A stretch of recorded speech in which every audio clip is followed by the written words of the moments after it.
Oh, that was beautiful.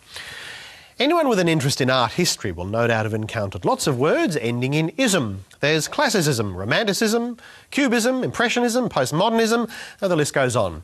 Some people throw them about like water, but what do they actually mean?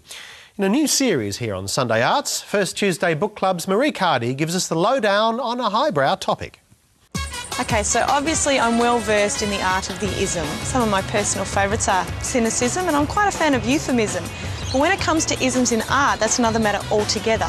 Now, this isn't the definitive guide to isms in art, but it's a little look at some of the biggies, and what better one to start with than something there's not enough of in this world?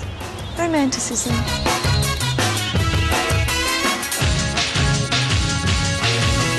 Okay, so it's the beginning of the 19th century and neoclassicism is the big thing, lots of order and reason.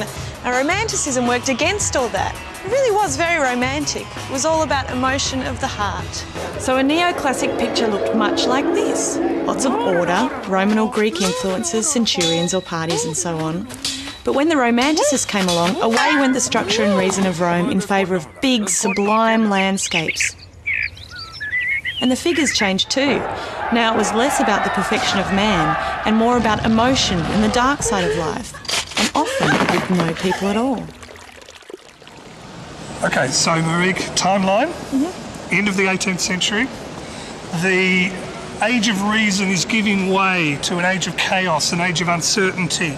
The Industrial Revolution, the French Revolution, the War of Independence, the Napoleonic Wars, everything is very uncertain, very chaotic.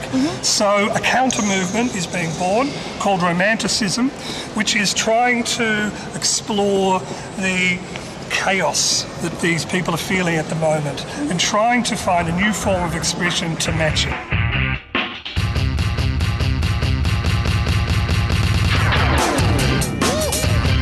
Dr. Christopher Marshall from the University of Melbourne has offered to show me some of Australia's key romantic works, starting with a very early example.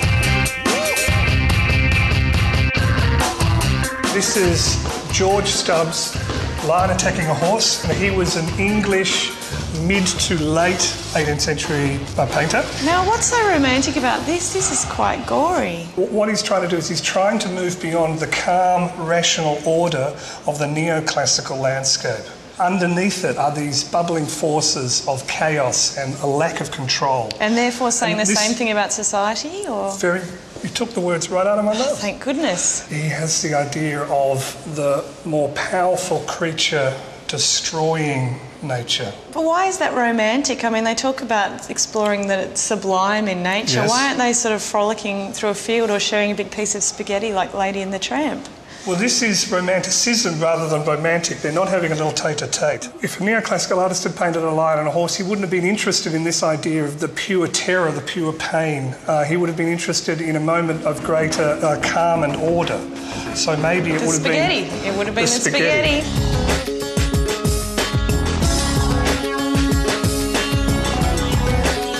So the tour continues and we're getting some rather privileged access to a key figure in Romanticism. These are fantastic prints by Francisco Goya, who's a Spanish artist operating at the end of the 18th century, the beginning of the 19th century, period of basically social, political meltdown of Spanish societies. Doesn't show the cheeriest state of mind, I must say. This is called The Kidnapping Horse. It's this kind of nightmarish world where what happens when the thin crust of civilization gives way and the natural passions of man come out. And were people suitably appalled and repulsed by it? Most of it never actually made its way to the public because most of it was considered, even by Goya himself as he worked on it, too subversive, too out of step with conventional, mores of the time. You have to remember that the penalty for being caught out like this is, could be death. This is The Disasters of War by Goya. He was, if you like, trying to operate almost like a contemporary television war reporter. Now, where did he get this imagery from? Is it just how he imagined it was? No, Was he on the front line with a pen and paper in hand? You couldn't get away from this. This is right everywhere around him. And in a way, the impact of the Romantic artists generally was most importantly felt after, in the 20th century. You can't imagine Guernica by Picasso, that fantastic, huge, massive painting of the horrors of the Spanish Civil War. You can't imagine that without this. As we move away from the darkness of Goya, it's time to look at the notion of sublime nature.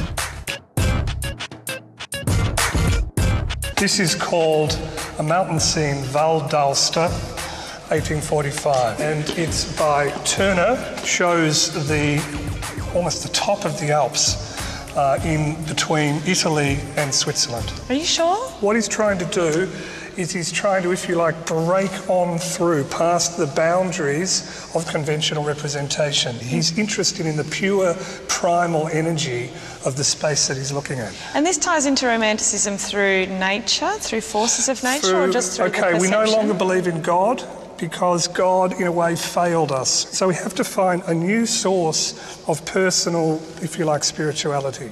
And Turner is finding it in what's called the sublime of nature.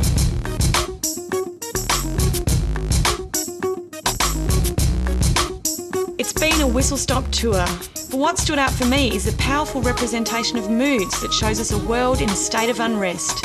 From a reaction to rational, through Goya's darkness and Turner's wonder at the power of nature, the Romanticists challenged convention and pioneered new ways of representation, new ways of seeing. Art was having its own revolution.